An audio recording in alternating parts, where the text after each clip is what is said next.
Hello and welcome everyone, this is Kaushal Rawat. आज हम discuss करेंगे कुछ important MCQs on polity, right. Polity के कुछ इम्पॉर्टेंट एमसीक्यूज़ डिस्कस करेंगे। ज़्यादा टफ नहीं होने वाले हैं, ठीक है। इजी टू मॉडरेट रहेगा। पहला ही हमारा ये सेशन रहेगा एमसीक्यूज़ का। तो इसके बाद जो भी एमसीक्यूज़ आएंगे वो थोड़ा और हम लेकर के चलेंगे कि उनका लेवल थोड़ा सा हाई हो। तो ये वाले लिटिल बिट इजी होंगे बट बहुत ज़्यादा इजी नहीं होंगे, ठीक है। आप लोग साथ साथ में आंसर करोगे और फाइनली मैं आपको आंसर बता दिया करूँगा, ठीक है। तो चलिए करते हैं बात। आज का हमारा पहला एमसीक्यू है, Balwant Mehta committee is related with, ठीक है। बताओ बलवंत मेहता कमेटी जो है वो किसके रिलेटेड है, ठीक है।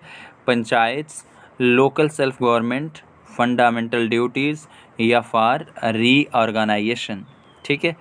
तो करिए आंसर जल्दी से, किसके रिलेटेड है ये। तो it is related with local self government, ठीक है। बलवंत मेहता कमेटी जो है ये किसके रिलेटेड है, it is related with local self government, ठीक है।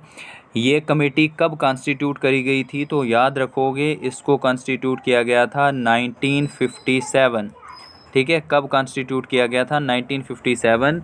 और इसका काम क्या था कि ये रिकमेंड करेगी लोकल सेल्फ गवर्नमेंट इंस्टीट्यूशन कैसा होना चाहिए, ठीक है। क्लियर।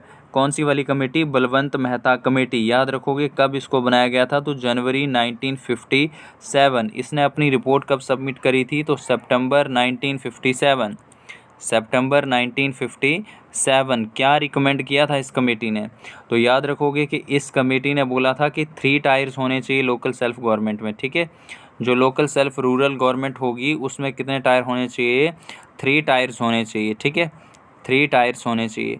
कौन कौन से 3 टायर्स होने चाहिए, तो उसने बोला था कि भाई पहला होगा ग्राम पंचायत, ठीक है। पहला होगा ग्राम पंचायत, फिर होगा पंचायत समिति और उसके बाद लास्ट वन होगा ज़िला परिषद, ठीक है, ज़िला परिषद। क्लियर।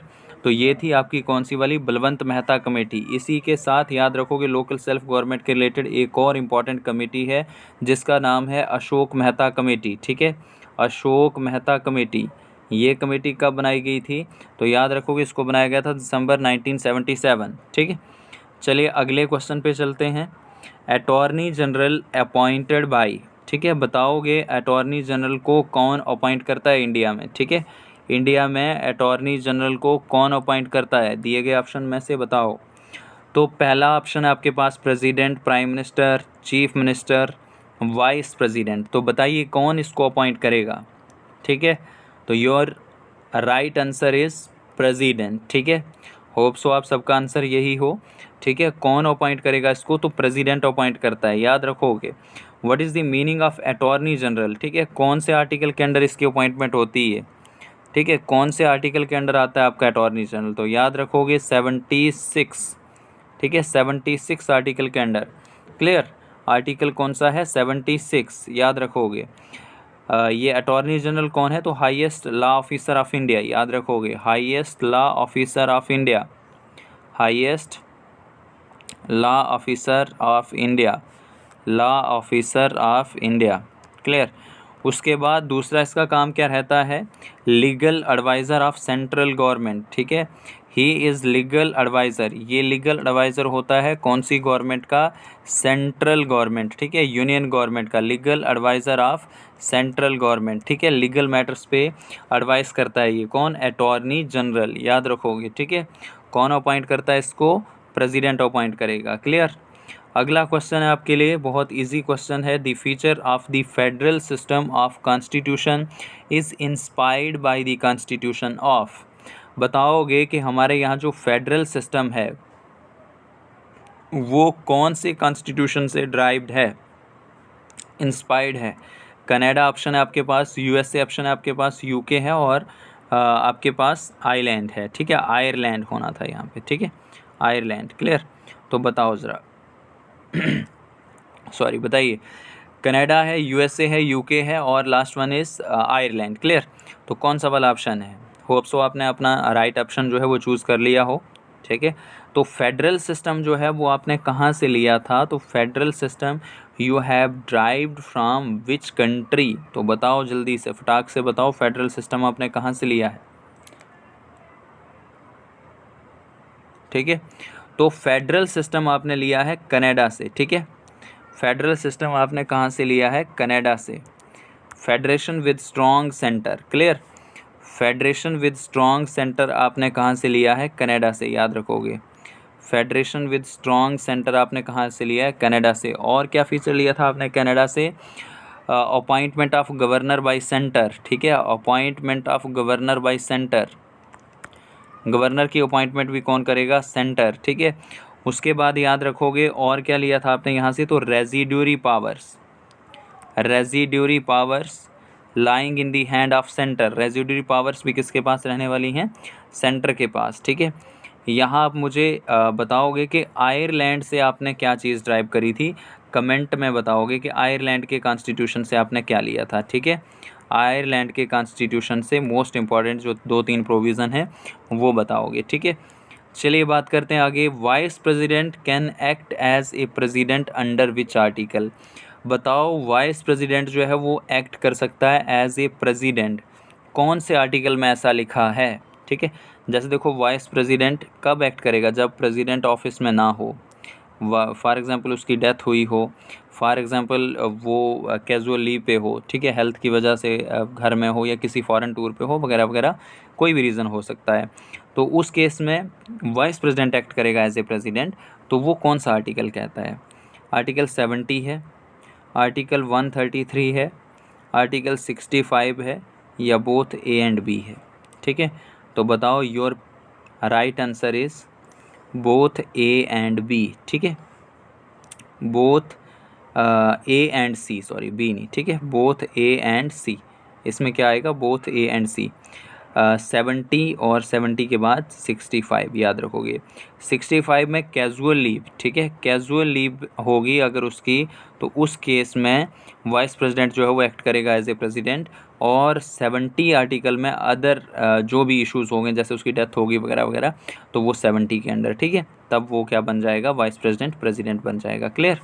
याद रखोगे 2 आर्टिकल 70 और 65। The idea of preamble has been borrowed in the Indian Constitution from Constitution of। तो बताओ जो आइडिया है प्रियम्बल का, ये आपने कहाँ से ड्रा किया है? तो बहुत इजी क्वेश्चन है, आई होप सो कि सब लोग इसको आंसर कर चुके होंगे। तो it is derived from USA, ठीक है। कहाँ से आपने प्रियम्बल का आइडिया जो है, या प्रियम्बल जो था वो पहले किस कंट्री के कॉन्स्टिट्यूशन में था? तो यूएसए, ठीक है, याद रखोगे यूएसए। इटली जो है, इटली, इटली से आपने कुछ नहीं लिया, ठीक है, याद रखोगे। कनाडा से, फ्रांस से और यूएसए, ठीक है। अब इसके बाद बात करते हैं, if speaker want to resign whom he address his resignation. तो बताओगे कि अगर स्पीकर जो है वो रिज़ाइन देना चाहता है तो वो अपना रेजिग्नेशन लेटर जो है वो किसको एड्रेस करेगा?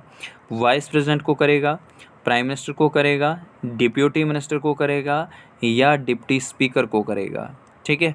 तो बताइए जल्दी से, किसको अपना रेजिग्नेशन लेटर देगा वो स्पीकर जो है?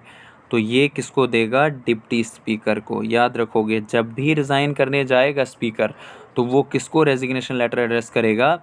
डिप्टी स्पीकर को, क्लियर। अब यहाँ पे आपने मुझे बताना है कि if vice president want to resign whom he address his resignation. अगर ये रिज़ाइन देना चाहते हो तो ये अपना रेजिग्नेशन किसको देगा, ठीक है। तो ये आप कमेंट करके मुझे बताओगे और ज़रूर से बताना, ठीक है। उसके बाद नेक्स्ट है the Fazal Ali commission is related with, most important, ठीक है। फैज़ल अली कमीशन जो है ये किसके रिलेटेड है? फैज़ल अली कमीशन, ठीक है। Fazal Ali commission related to state reorganisation, reservation for SC, related to amendment, none of the above, ठीक है। तो किसके रिलेटेड था ये बताओ, ठीक है। तो Fazal Ali commission related to state reorganisation, ठीक है। किसके रिलेटेड था? State reorganisation. कब बनाया गया था इस कमीशन को? तो याद रखोगे, इस कमीशन को कॉन्स्टिट्यूट किया गया था 1953 और इसने अपनी रिपोर्ट सबमिट करी थी 1955। और इसने बोला था कि लैंग्वेजेस बेस पे स्टेट्स बननी चाहिए, बट इट डजेंट मीन कि वन लैंग्वेज वन स्टेट, ठीक है। कुछ फीचर्स दिए थे इसने कि उस बेस पे देखा जाएगा कि स्टेट्स जो है वो किस तरीके से ऑर्गेनाइज होंगी, ठीक है। और इसमें टोटल मेंबर कितने थे? तो 3 मेंबर थे, याद रखोगे, ठीक है। कितने मेंबर थे total?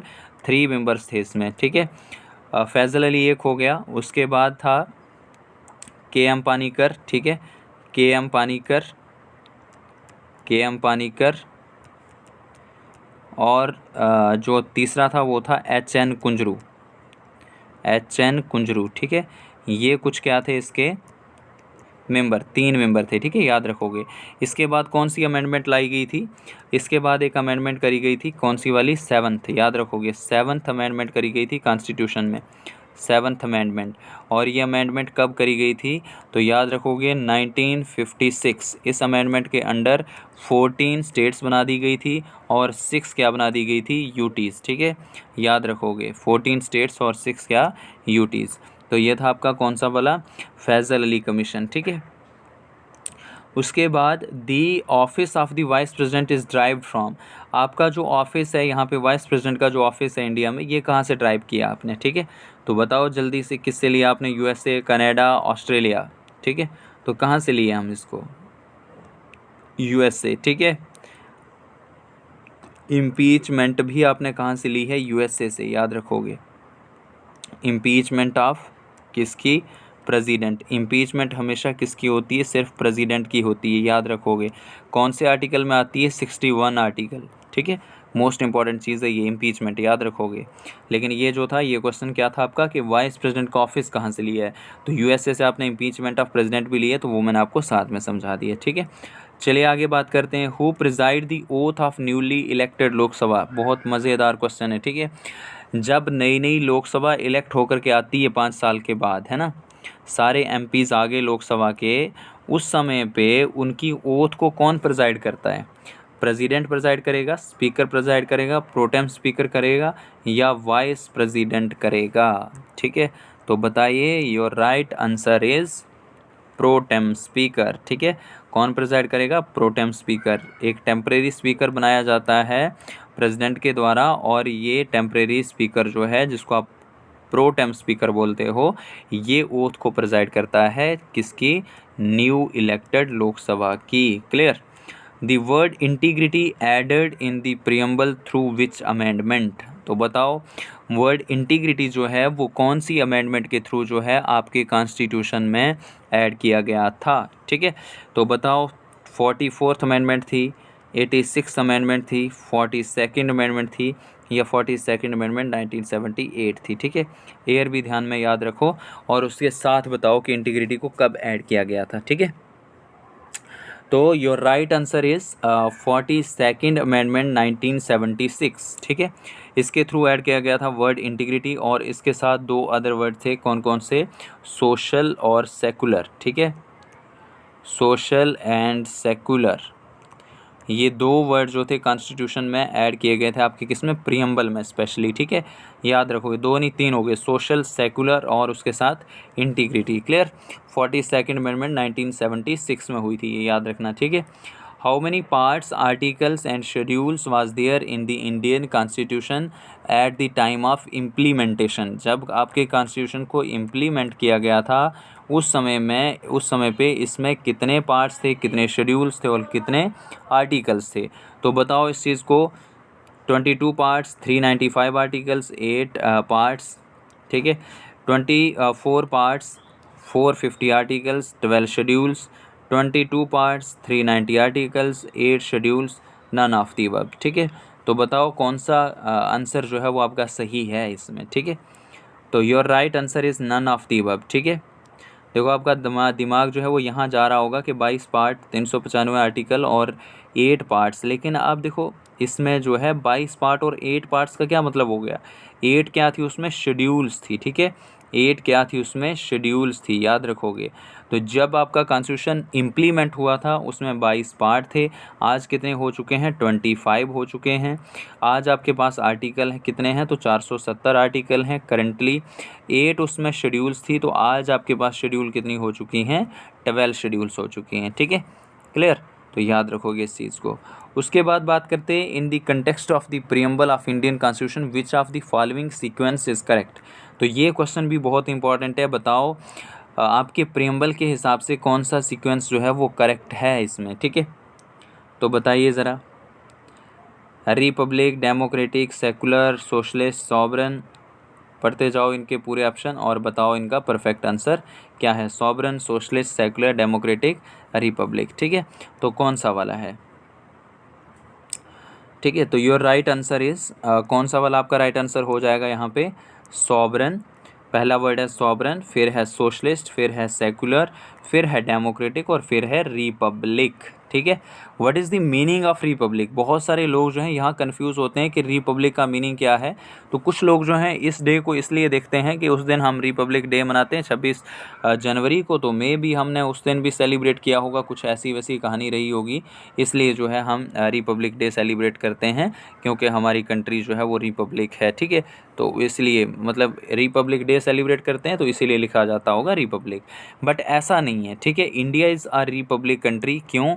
Because the head of the country is elected person. याद रखोगे, कोई भी कंट्री वो रिपब्लिक कब कहलाती है? जब उसका हेड ऑफ स्टेट जो होगा, हेड ऑफ कंट्री जो होगा, वो क्या होगा? इलेक्टेड होगा, नॉट अ नॉमिनेटेड और हेरिडिटरी पर्सन। ठीक है, वो हेरिडिटरी पर्सन नहीं होगा, वो इलेक्टेड होगा, लाइक अ इंडियन प्रेसिडेंट। ठीक है, इंडिया का जो प्रेसिडेंट है, हेड ऑफ द स्टेट, वो क्या होता है? इलेक्टेड। तो this is the right answer, sovereign, socialist, secular, democratic and republic. Is it clear? उसके बाद which president of India died in the office and after death who act as a president? बहुत ही important question है। तो बताओगे कि भाई कौन सा ऐसा प्रेसिडेंट था जो ऑफिस में उसकी डेथ हुई हो और उसके बाद कौन फिर उसकी जगह पे प्रेसिडेंट बना?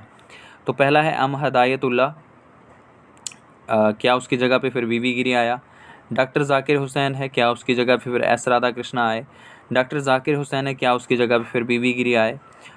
फ़खरुद्दीन अली अहमद है, क्या उसकी जगह पे फिर बीबी गिरी आए? तो कौन सा वाला ऐसा है जिसकी डेथ ऑफिस में हुई हो और उसकी जगह पे कोई दूसरा आदमी जो है वो रूल करने आया हो? तो बताओ इसमें से कौन सा वाला है। ठीक है, तो देखो इसमें आ जाएगा कौन? डॉक्टर जाकिर हुसैन, इसकी भी डेथ जो है ऑफिस में हुई है।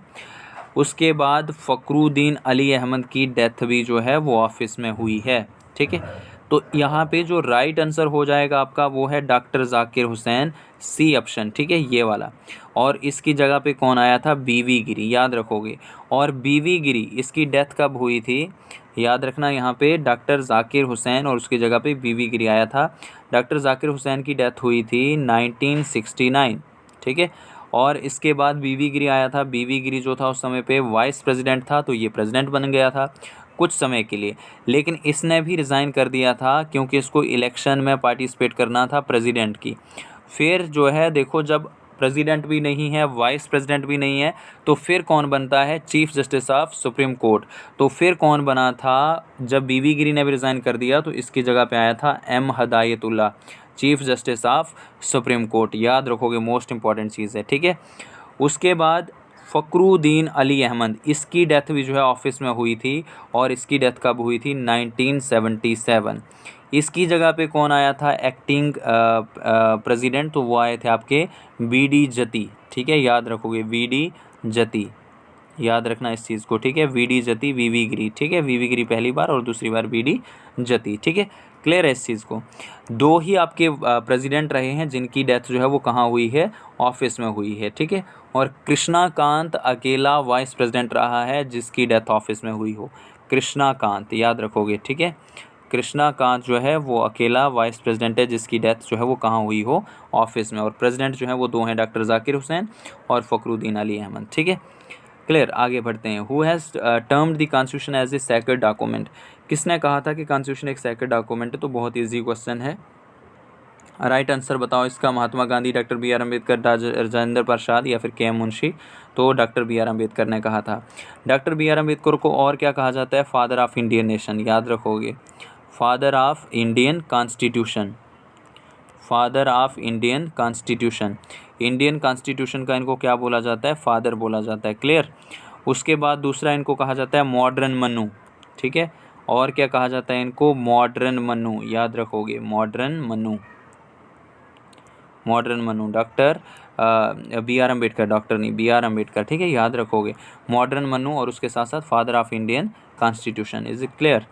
आगे बढ़े हम नेक्स्ट क्वेश्चन की तरफ। विच one of the following liberty is not provided in the preamble of the constitution of India. कौन सी लिबर्टी जो है आपका प्रीएम्बल जो है वो आपको प्रोवाइड नहीं करता। कॉन्स्टिट्यूशन का बात नहीं कर रहे हैं हम, फंडामेंटल राइट की बात नहीं कर रहे हैं हम, कर रहे हैं बात किसकी, प्रीएम्बल। तो liberty of thought, liberty of expression, liberty of belief, economic liberty, कौन सी वाली लिबर्टी है जो आपका प्रीएम्बल प्रोवाइड नहीं करता आपको, तो it is the economic liberty. ठीक है, ये आपको प्रोवाइड नहीं करता। बट लिबर्टी ऑफ थॉट भी है, लिबर्टी ऑफ एक्सप्रेशन भी है, लिबर्टी ऑफ बिलीफ भी है। ठीक है, क्लियर। उसके बाद which language of Jammu and Kashmir was added as a official language under amendment act 92 2003। बताओ जो अमेंडमेंट नंबर 92 है जो 2003 में हुई थी, इसके अंडर जम्मू कश्मीर की कौन सी लैंग्वेज है जो ऐड हुई थी, डोगरी, कश्मीरी, पहाड़ी, गुजरी। ठीक है, तो बताओ कौन सी वाली है, तो it is the Dogri language. ठीक है, कौन सी वाली हुई थी ऐड, डोगरी लैंग्वेज। और ये डोगरी लैंग्वेज के साथ और 3 लैंग्वेजेस थी, बोडो, ठीक है, बोडो, इसके बाद मैथाली, ठीक है, बोडो, मैथाली, और इसके बाद जो थी संथाली। क्लियर, बोडो, डोगरी, मैथाली और संथाली, याद रखोगे ये 4 लैंग्वेज जो थी वो ऐड हुई थी 92 अमेंडमेंट 2003। ठीक है, अब इसके बाद बात करते हैं the union budget mentioned in which article of the Indian constitution. Union budget जो है वो कौन से आर्टिकल में मेंशन है कॉन्स्टिट्यूशन के, तो 111, 112, 112, ठीक है, 123, 143। तो बताओ कौन से वाले में मेंशन है ये। ठीक है, तो राइट आंसर हो जाएगा आपका आर्टिकल 112। ठीक है, आर्टिकल 112, 112।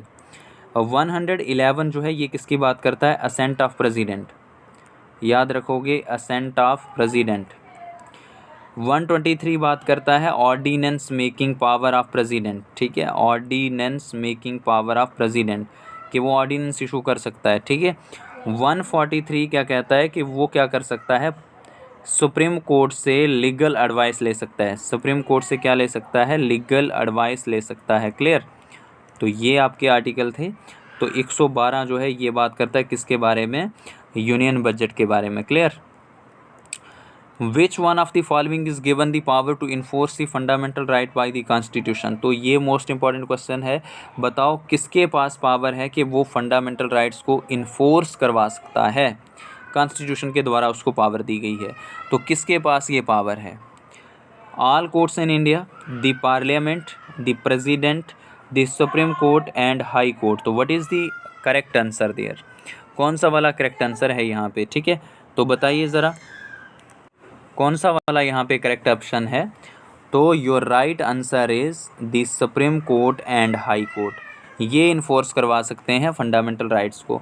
सुप्रीम कोर्ट जो है वो अंडर आर्टिकल 32, ठीक है, इसमें आपकी रिट्स आती हैं जो 5 रिट्स हैं। ठीक है, उसके बाद हाई कोर्ट अंडर आर्टिकल 226। ठीक है, याद रखोगे इस चीज़ को, 32 और 226 5 रिट्स हैं, हैबियस कॉर्पस, मैंडामस, प्रोहिबिशन, सर्शोरारी और कोवरेंटो रिट। ठीक है, ये आपकी क्या है, 5 रिट्स हैं जो कि इशू करता है सुप्रीम कोर्ट या फिर हाई कोर्ट, तो इनको पावर दी गई है। क्लियर। उसके बाद बात करते हैं इंडियन कॉन्स्टिट्यूशन। देखो उसके बाद क्या है, Indian constitution the right to equality is granted by the 5 articles they are. ठीक है, कौन से वाले 5 आर्टिकल हैं जहाँ पे आपके पास फंडामेंटल राइट है, राइट टू इक्वालिटी, तो बताओ वो कौन से वाले हैं। आर्टिकल 16 to 20, 15 to 19, 14 to 18 या नन ऑफ द अबव। तो बहुत ईजी वाला है, इट इज़ द 14 to 18। ठीक है, 14 से 18। क्लियर। अब यहाँ पे एक चीज़ आप मुझे बताओगे, कौन से 2 फंडामेंटल राइट हैं आपके जो कि सस्पेंड नहीं होते। ठीक है, 2 आर्टिकल हैं जो फंडामेंटल राइट्स आपको प्रोवाइड करते हैं, और वो कौन कौन से हैं जो कि सस्पेंड नहीं होते during the time of national emergency. Clear. उसके बाद आपका है to recognise the leader of the opposition in the house of the parliament, how much seats are required. देखो क्या होता है यहाँ पे, लोकसभा में और राज्यसभा में लीडर ऑफ द हाउस, ठीक है, लीडर ऑफ द हाउस रहते हैं, वो मेजॉरिटी पार्टी का भी होता है और अपोजिशन का भी होता है, लोकसभा में भी और राज्यसभा में भी। तो अब आपने बताना है कि अपोजिशन अगर अपना लीडर डिक्लेयर करना चाहती है, जैसे अभी आपके राहुल गांधी डिक्लेयर किए गए हैं अपोजिशन लीडर, ठीक है, हाउस ऑफ द लीडर। तो बताओ कितनी आपके पास सीटें होनी चाहिए अपनी, अलायंस वलायंस की नहीं, ठीक है, आपकी अपनी होनी चाहिए। कितनी सीटें? 1/10, 1/6, 1/4, नन ऑफ दी अबव। तो करिए answer.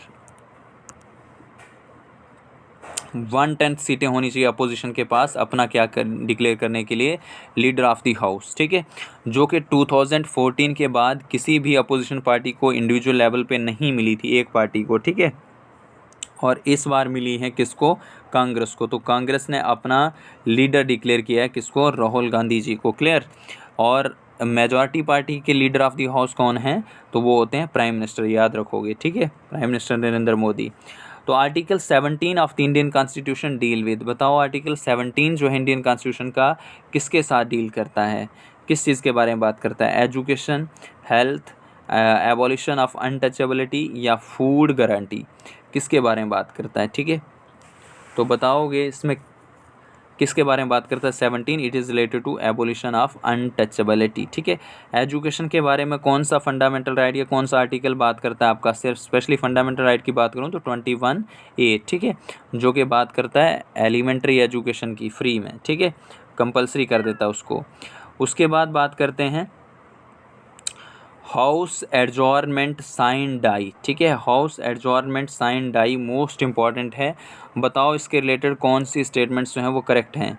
Declared by presiding officer of the house, terminating the sitting of house for indefinite period of time, suspension of the session, suspension of session for a defined period of time, ठीक है। तो बताओ इसमें से क्या है? देखो, तो पहली चीज़ क्या होता है?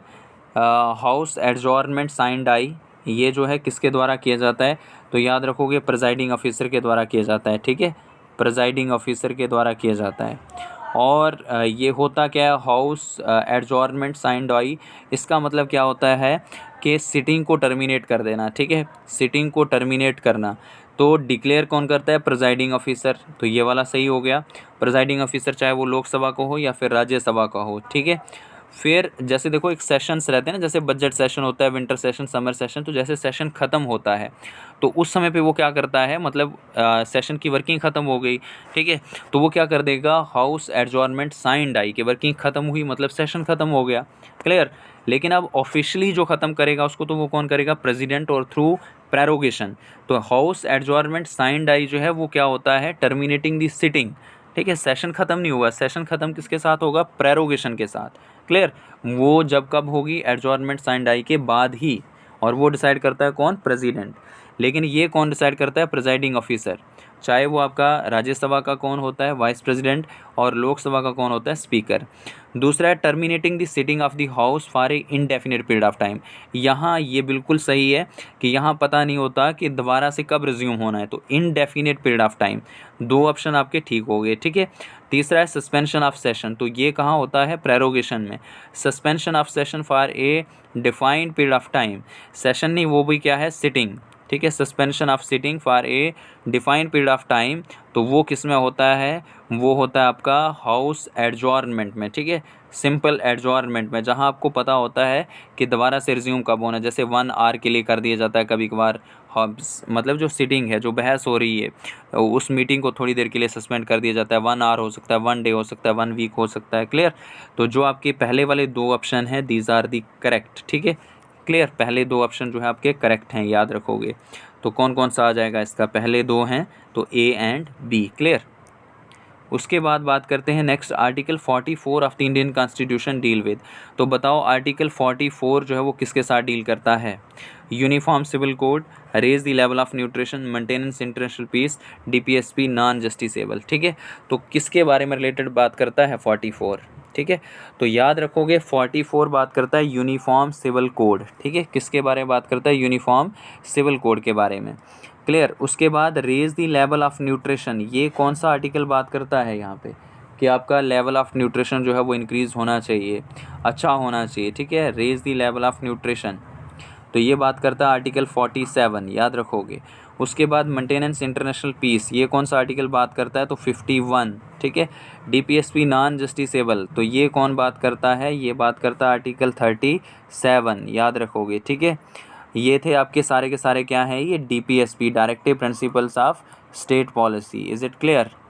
देखो अब अगला जो क्वेश्चन है हमारे पास, Indian constitution does not grant which of the following right, कौन सा इसमें से दिया गया राइट है जो आपका इंडियन कॉन्स्टिट्यूशन आपको ग्रांट नहीं करता? ठीक है, right to equality, right to freedom of religion, right to freedom, right to equal shelter. ठीक है, तो कौन सा वाला है जो आपका इंडियन कॉन्स्टिट्यूशन आपको ग्रांट नहीं करता? तो it is a right to equal shelter, के सबके एक जैसे घर होंगे, ये कहीं भी प्रोवाइड नहीं करता। ठीक है, clear? Right to freedom of religion आपको कहाँ पे है?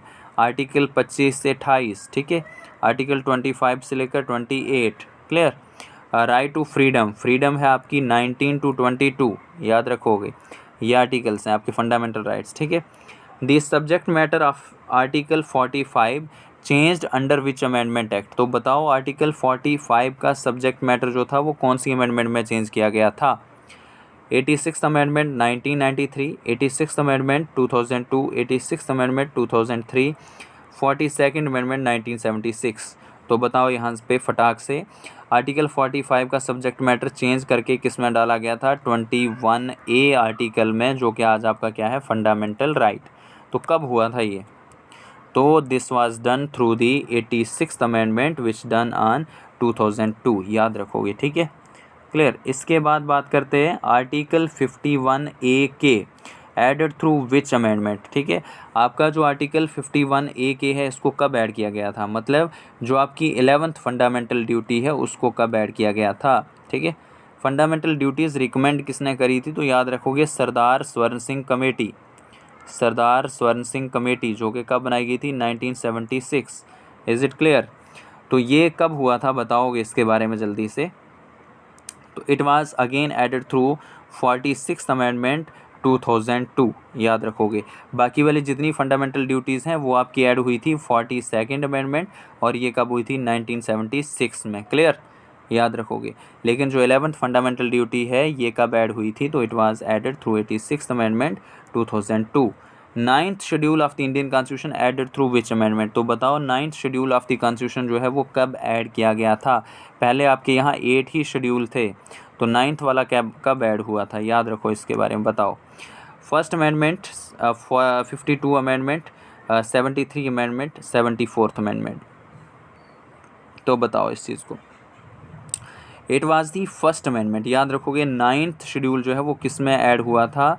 9th शेड्यूल जो है वो फर्स्ट अमेंडमेंट में ऐड हुआ था। किसके बारे में बात करता है? लैंड रिफॉर्म्स के बारे में बात करता है। जितने भी पुराने सिस्टम थे, ज़मींदार सिस्टम, जो भी बाकी टैक्सेस वैक्सेस थे, उन सबको ख़त्म करता है कौन सा वाला? 9th schedule. और कब ऐड हुआ था? फर्स्ट अमेंडमेंट 1951, याद रखोगे। ठीक है, क्लियर?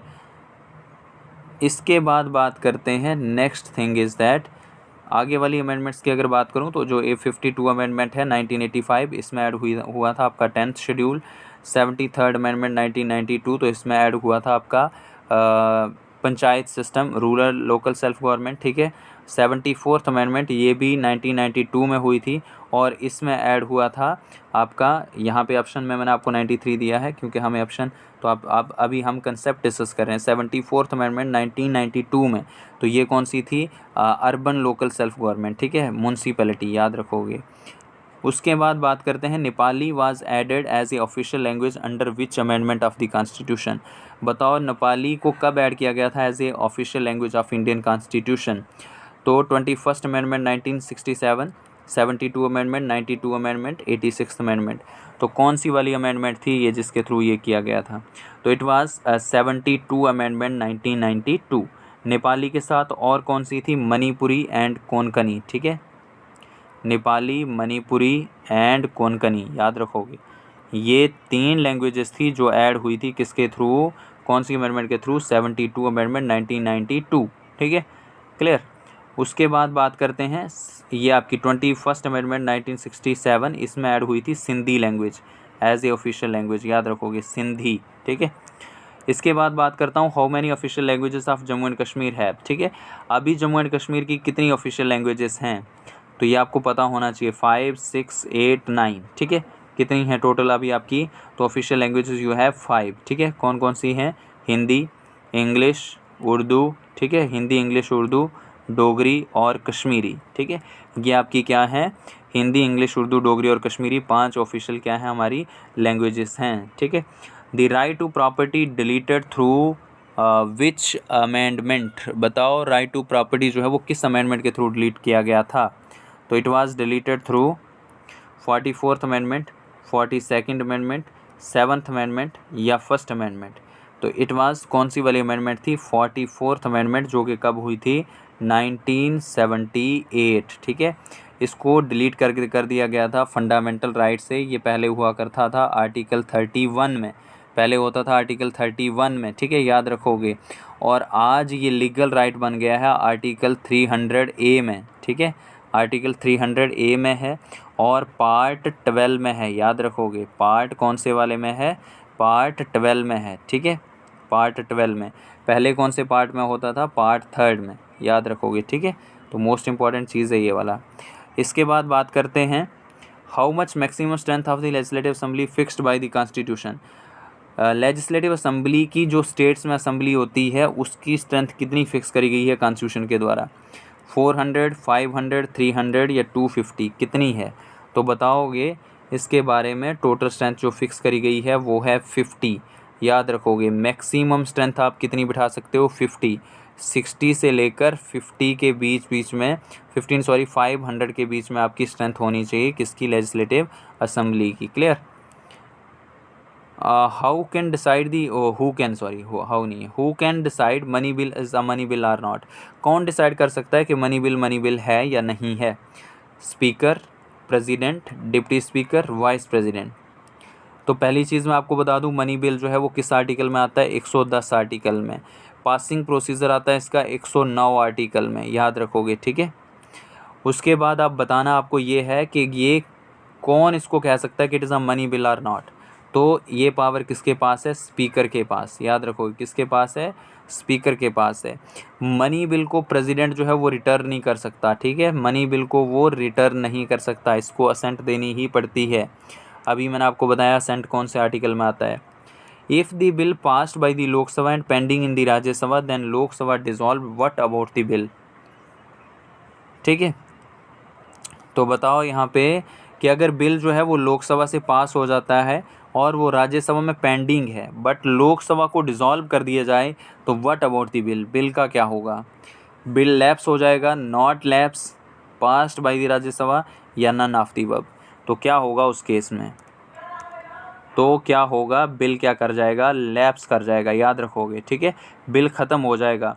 अगर लोकसभा से पास हो गया राज्यसभा में, फिर उसके बाद इस लोकसभा को ख़त्म कर दिया गया तो ये बिल क्या कर जाएगा, ख़त्म हो जाएगा। क्लियर, याद रखोगे। उसके बाद यही आपका जो था लास्ट क्वेश्चन था। बाकी आपका सेशन होप सो सबको अच्छा लगा हो और आपके सभी क्वेश्चन जो हैं वो आंसर आपके ठीक हुए हों। तो वीडियो को ज़्यादा से ज़्यादा शेयर कीजिए, चैनल को सब्सक्राइब कीजिए। आगे आपका जो नेक्स्ट मॉक लाएंगे हम, छोटा सा या बड़ा, एक बड़ा मॉक भी लेकर के आएंगे और जो इसके बाद होगा वो थोड़ा सा उसका लेवल जो होगा वो हाई होगा, ठीक है। तो थैंक यू वेरी मच।